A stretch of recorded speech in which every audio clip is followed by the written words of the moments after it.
Hello కానమూకు కథావచనం మోహనవచనం పరిజ్ఞాన హితభాండం నిత్య చదువరి శ్రోతలకు ఆహ్వానం నమస్కారం. చదవదగునెవరు రాసిన తదుపరి చదివిన వెంటనే మరువక పలువురికి వినిపింపబూనిన అది ఏ పరిజ్ఞాన హితభాండమౌపో మహిళ మోహనవచనమై విరాజిల్లు. పరిజ్ఞాన హితభాండం లక్ష్యం ప్రతివారీ సమాచార హక్కు. ఆ స్ఫూర్తితోనే ఇప్పుడు దేవుడు కనిపించడు, గాలి కనిపించదు, నిరూపణపై ప్రశ్నకు సమాధానం అంటూ ప్రొఫెసర్ ఏ రామచంద్రయ్య వారి విరచిత సమాధానాంశాన్ని ఇప్పుడు మన కానమోకు కథావచనం శ్రోతలకు మీ కానమోకు స్వరంలో వినిపిస్తాను, వినండి అవగాహన నిమిత్తం. దేవుడు కనిపించడు, గాలి కనిపించదు, నిరూపణపై ప్రశ్నకు సమాధానం ఇక వినండి. చూస్తేనే దేవుణ్ణి నమ్ముతామని మీరంటున్నారు కదా, గాలిని కూడా జనం చూడలేరు, మరి గాలి లేదని అనలేం కదా. దేవుడే లేకుంటే ఆదిమ మానవుడు ఎలా పుట్టాడు అని ప్రశ్నిస్తుంటారు చాలామంది. దానికి జవాబు, చూస్తేనే మేము నమ్ముతామని కానీ, దేవుణ్ణి మీరెవరు నమ్మవద్దని కానీ నేను కానీ జన విజ్ఞాన వేదిక నాయకులు కానీ అలాగనే నాస్తికులు కానీ హేతువాదులు కానీ ఎవరూ కానీ ప్రబోధించలేదు. అలా ప్రబోధించరు కూడాను. ప్రతిదాన్ని ప్రశ్నించమని, ప్రశ్నలకు సమాధానాలని సశాస్త్రీయంగా రాబట్టుకుంటూ నమ్మకాల్ని, భావాల్ని, విశ్వాసాల్ని ఏర్పరచుకోమని, దేన్ని గుడ్డిగా నమ్మవద్దని మాత్రమే చెబుతారు వీరంతా. మన భారత రాజ్యాంగంలోనే పౌరుల విధుల్లో ఆ మాట పరస్ఫుటంగా చెప్పబడింది. శాస్త్రీయ దృక్పథం పెంచుకోవటం, తార్కిక దృష్టితో ప్రశ్నించే లక్షణాన్ని నిలుపుకోవటం, మానవవాదం, భూతదయ, పర్యావరణ పరిరక్షణ వృత్తి ప్రతి భారతీయుడి ప్రాథమిక విధి అంటూ రాజ్యాంగంలోని 51H ఆర్టికల్ అదే అధికరణంలో ఉంది. గాలికి దేవుడికి పోల్చారు కాబట్టి, మీరు ప్రశ్నించారు కాబట్టి, ఆ మేరకు మీరు రాజ్యాంగబద్ధంగా విధి నిర్వహిస్తున్నట్టే. మీరు శాస్త్రీయ దృక్పథంతో, తార్కిక దృష్టితో ప్రశ్నించారు. గాలి కనిపించకపోయినా దాని ప్రభావాలు ఎటు చూసినా, ఎవరూ చూసినా కనిపిస్తాయి. గాలికి ఘన పరిమాణం, వాల్యూమ్ అనే కొలత ఉంటుంది. గాలికి మాస్, ద్రవ్యరాశి ఉంటుంది. కాబట్టి సాంద్రత అదే డెన్సిటీ కూడా ఉంటుంది. గాలికి ఉష్ణోగ్రత ఉంటుంది.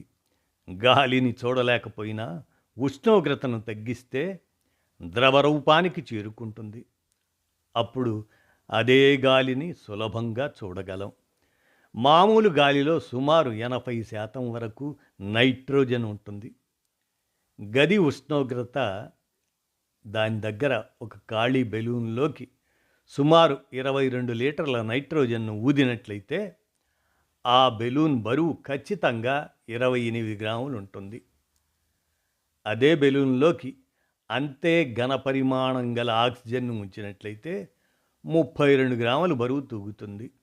అంటే ఘన పరిమాణం గల హైడ్రోజన్ను ఊదితే దాని బరువు కేవలం 2 గ్రాములే తూగుతుంది.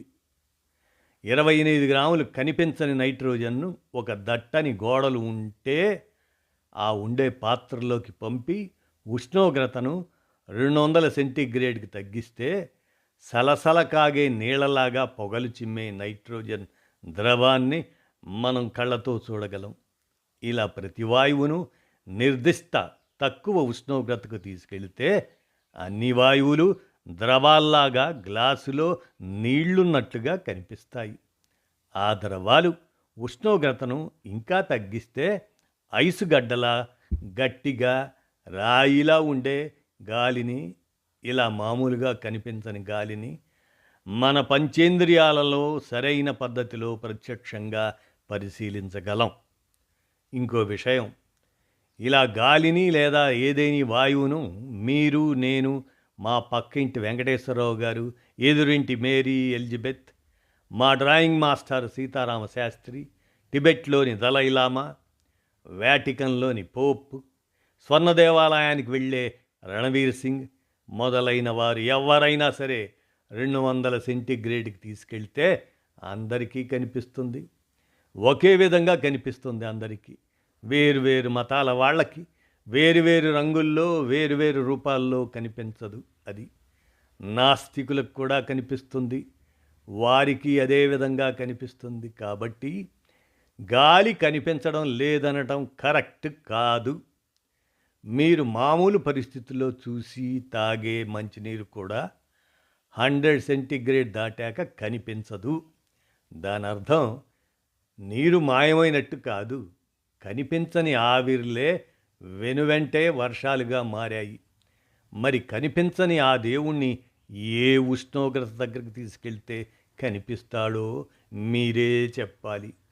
గాలి కనిపించట్లేదు ఎందుకని ఎవరు మారాము కనిపించట్లేదని ఎవరం మారం చేయాల్సిన అవసరం లేదు.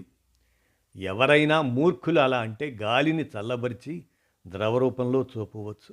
ఇలా అందరికీ కనిపిస్తుంది. ఇలా అందరికీ కనిపించాలంటే దేవుణ్ణి మరి ఏ పాత్రలో పెట్టాలి, ఎంతవరకు చల్లబరచాలి? పోనీ ఎవరికైనా కనిపించాడా? ఎలా ఉన్నాడు? అతడు మగవాడే అంటూ ఎందుకు అంటుంటారు? గాలికి లైంగికత లేదు కదా. గాలి పిల్లల్ని కనదు, దేవుడిలాగా ఆభరణాలు ధరించదు, ఆయుధాలు పట్టుకోదు, దానికి శత్రువులు ఎవరూ లేరు, పదే యుగయుగాలు సంభవించదు, తన మానాన తాను ఉంటుంది. దానికి ఉన్నట్టే ప్రత్యేక ధర్మాలు కూడా దేవుడికి ఉండాలి కదా. కాబట్టి ఉపమాలంకారాలు వాడితే ఉపమాలంకృత అయ్యే వాదనాంశం అసమానపు ఉనికిని పుణికిపుచ్చుకోలేదు. వాదన తార్కికంగా ఉన్నట్లయితే ఏ విధంగానైనా వాదించగలం. కనిపించని గాలిని, పరమాణువును, ఎలక్ట్రాన్ మాత్రమే ఎందుకు ఉదాహరణలు తీసుకోవాలి? కనిపించే కొండలు, మనుషులు, నదులు, దోమలు, గుర్రాలు, గాడిదలు, పందులు, ఆవులు, చెట్లు, రాళ్ళు, గుళ్ళు, విగ్రహాలు, చిప్పులు, గులాబీలు, కర్పూరం, పేడ ఇవన్నీ కనిపిస్తున్నాయి కదా. మరి దేవుడు కనిపించడు ఎందుకని? అవి కూడా మీరు ప్రశ్నించుకోలేదా? ఏమి చేస్తే కనిపించని ఎలక్ట్రాన్ల ప్రభావం కనిపిస్తుందో నిర్దిష్ట ప్రక్రియ ఉంది. ఏమి చేస్తే కనిపించని పరమాణువులు కనిపిస్తాయో నిర్దిష్ట విధానాలు ఉన్నాయి. ఏమి చేస్తే కనిపించని గాలి కనిపిస్తుందో పైన చెప్పిన ఖచ్చితమైన పద్ధతులు ఉన్నాయి. వాటిని ఎవరు చేసినా అవే ఫలితాలు వస్తాయి. అంతేకాదు, అలాంటి పద్ధతులు ఏమిటో నోటికొచ్చినట్టు బుర్రకు తోచినట్టు ఎవరూ ఊహించి చెప్పలేదు, ప్రవచనాలు చేయలేదు. ఆ పద్ధతులన్నీ ప్రయోగాత్మకంగా రుజువయ్యాయి. పైగా ఆ పద్ధతులన్నీ పదార్థాలతో చేస్తారు. గాలి బెలూన్లని వీధిలో వదిలేసి బాత్రూములకు వెళ్ళి కళ్ళు మూసుకొని ధ్యానం చేస్తే వీధిలోని బెలూన్లు చల్లబడి ద్రవరూపానికి చేరి కనిపించవు. మీ దగ్గరికి వచ్చే గాలిని చూడ్డానికి గాలితోనే తలపడాలి. దేవుణ్ణి చూడటానికి ఎక్కడ ఎవరితో తలపడాలి మరి? దేవుడే లేకుంటే ఆదిమ మానవుడు ఎలా పుట్టాడు అని కూడా ప్రశ్నించారు కదా మీరు. అది కూడా రాజ్యాంగ స్ఫూర్తి ఇచ్చిన ప్రశ్నించే తత్వంతో అడిగారు. అలా ప్రశ్న అడగటంలో న్యాయం ఉంది. దేవుడే ఉంటే ఆ దేవుణ్ణి ఎవరు సృష్టించారు అని కూడా నేను అదే రాజ్యాంగ స్ఫూర్తితో ప్రశ్నించగలను.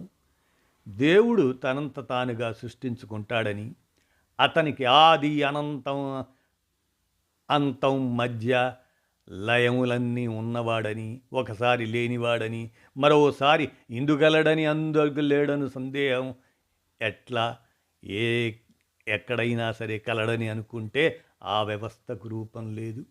అది సర్వత్రా వ్యాపించి ఉన్న ప్రకృతి లాంటిది. ప్రకృతే దేవుడైతే దానికి ఆ పేరు పెడితే మీ ఇష్టం.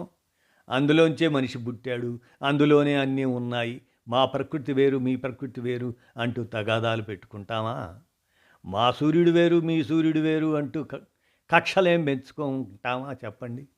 సూర్యుడు అక్కడెక్కడో ఉంటే మా సూర్యుడు వెన్న దొంగిలించాడనో, మా మిల్కీవే గెలాక్సీనే సిలువ వేశారనో, మా ఆండ్రామిడా గెలాక్సీ ప్రవక్తగా మారిందనో అబద్ధాలు చెప్పము. మతాలు ఏవైనా అందరూ అందులో భాగమే కాబట్టి మన పని మనం శ్రద్ధగా చేసుకుందాం. అట్లానే చెప్పింది వినండి, ప్రశ్నలు వేయొద్దనేవారు సనాతనులు. వారికి ప్రశ్న అంటే భయం. చిన్నపిల్లలు అనేక ప్రశ్నలు వేస్తారు, వారిని నోరు మూసుకోమని పెద్దలు అంటుండటం చూస్తున్నాం. మరి అలాగనే ఆధునిక యుగంలో ఉన్నాం. ప్రశ్నలను స్వాగతిద్దాం. ఎందుకు, ఏమిటి, ఎలా అని ప్రశ్నించే వారికి సరైన శాస్త్రీయమైన సమాధానాలు చెబుదాం. తెలియని విషయాలు తెలుసుకుందాం. 1000 ప్రశ్నలు ఉండు విజ్ఞానవంతులకు, ప్రశ్నలు ఉండబోవు పామరునకు అన్నారే. మరి ఆలోచించండి మీరే అంటున్నారు ప్రొఫెసర్ ఏ రామచంద్రయ్య. ఇదండి, దేవుడు కనిపించడు, గాలి కనిపించదు, నిరూపణ.